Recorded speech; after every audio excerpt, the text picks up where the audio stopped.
काय संबंध? अरे मला काय माहिती? अरे तू माझ्यावरती काय अटॅक करतोय?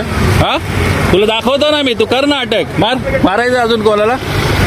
हो ये ना, ए भाई ये मारायचं ये. हे बघ मी कुठे कोणा मी, अरे मी तेच काय चाललंय ते गेलं वाट काय येईल, पोलीस येईल थोड्या वेळाने. नमस्कार, मी नितीन आणि आज आपल्या सगळ्यांना माहीत असेल संविधान दिवस आहे. 26 नोव्हेंबर संविधान दिवस. पण या दिवशी आज देशाचा संविधानातील चौथा स्तंभ जे मीडिया आहे, आज त्याच्यावरती अटॅक झालेला आहे.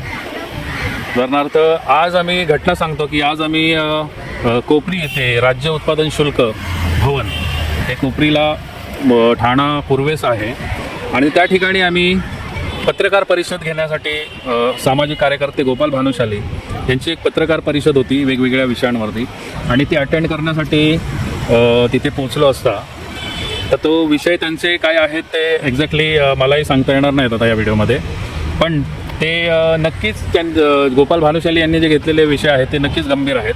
कारण त्यांना दबाव करण्यासाठी आज आमच्या पत्रकार परिषदेमध्ये काही 4-5 अज्ञात गुंडच म्हणावं लागतील हे घुसले आणि त्यांनी अक्षरशः आमच्या सगळ्या पत्रकारांवरती हल्ला चढवला.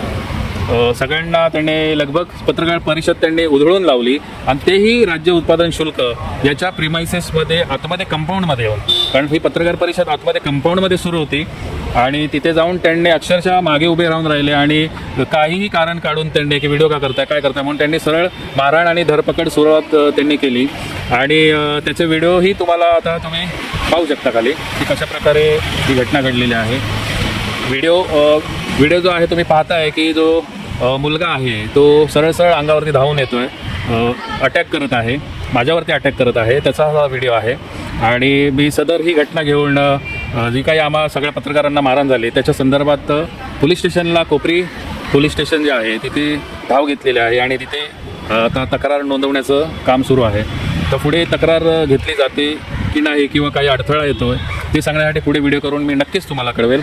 तुर्तास रजा घेतो. सगळ्यांना संविधान दिनाच्या शुभेच्छा. आणि असे किती हल्ले झाले तरी आमचं जे सामाजिक काम आहे आणि जो सत्यासाठी जो आवाज आम्ही उचलत आहोत तो कोणीही थांबवू शकत नाही आहे हे मी आता ठणकावून सांगतो आहे. तेव्हा सगळ्यांनी आपली काळजी घ्या. पुन्हा एकदा संविधान दिनाच्या शुभेच्छा. जय भीम, जय भारत, जय संविधान.